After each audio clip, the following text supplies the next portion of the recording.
maanta waa munaasabadii ciidda ciidul adxa adoo magacaaga saddexan ku bilaabay halkan yaad ka salaamaysaa marka ugu horraysa bismillaahi raxmaan raxiim allahu akbar maanta waa maalin weyn maanta waa maalin ciida dhammaan waxaan salaamahayaa eheladeeda qaraabadayda meel kastoo ay joogaan anigoo ah cabdicasiis cabdi gaaciye dhammaan waxaan leeyahay ciid wanaagsan meel kastoo ay joogaan ummadda muslimiinta soomaalida anigoo ku hadlahaya magaca Somali Association dhammaan waxaan leeyahay ciid wanaagsan sanadkiisana ilaahay aynu u gaarsiiyo barwaaqo horumar waa Cabdi Fataax Dhaqane Cabdullaahi macdheer DJ Subeer wallahi halkan horta waxaan ka salaamayaa saaxiibkayga Armaajo oo Maxamed Jaamac Bulaale iyo saaxiibkay Shaafici Nuur iyo saaxiibkay kaameramanka Cabdi Naasir dhammaan Kalsan TV waan salaamayaa waa mahadsantihiin barnaamijkan ciidda aan oo qabateen wallahi maanta shucuurteeda ma soo koobi karo aad baan u faraxsanahay halkan waxaan ka salaamayaa hooyaday joogto magaalada Soomaaliya gaar ahaan magaalada Dobley Jubbaland haddana halkan waxaan ka salaamayaa walaaladii oo Mareykan joogan gaar ahaan magaalada Minnesota dhammaan muslimiinta waxaan leeyahay ciid mubaarak kullu caam wa antum bikhayr ciidan ciideeda kale ilaahay si nabad ha nagu gaarsiiyo shukran walaalkayga assalaamu calaykum waraxmatullaahi wabarakaatuh magacaygu waa Cusmaan Cali Baashi kullu caam wa antum bikhayr walaalayaasha muslimiin dhammaantooda waxaan ugu hambaleynayaa farxadan ilaahay nabadda nagu soo gaarsiiyay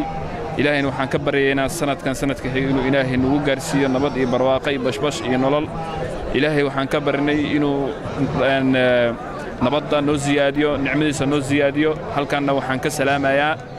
awalan waalidkayga hooyaday Xaliim Cusmaan Muuse iyo aabahay Cali Faarax oo ku magac dheer Cali Baashi waxaan salaamayaa walaalkayga Cabdiraxmaan Cali Baashi Faarax Cali Baashi ayaan salaamayaa dhammaan muslimiinta waan salaamayaa khaasatan dhalinyarada halkan ila joogta ila ciideysanayo dhammaantooda waan salaamayaa iyo TV-ga Kalsan TV marka insha Allah biidnillah ilaahay nabadna ha nagu gaarsiiyo ciidan iyo ciideeda kaleba السلام عليكم دمان مسلمين الدنيا ميلو بجوكتان وحين لا عيد وناكسن مقعيقو سدحان وعبد الله عمر محمود هل كان وحكا السلام دمان ايلكي قرابتي اصحابتيدا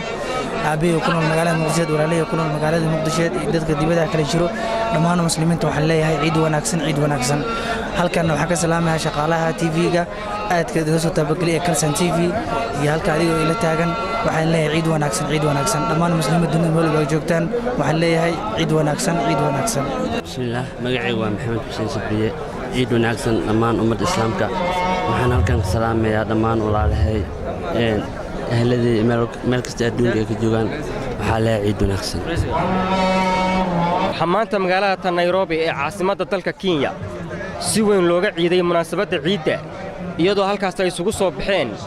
kumanaan ka mid ah dadka islaamka ku dhaqan magaalada Nairobi oo ay ummadda Soomaalida hormuud ka tahay Maxamed Jaamac Bulaale Kalsan TV magaalada Nairobi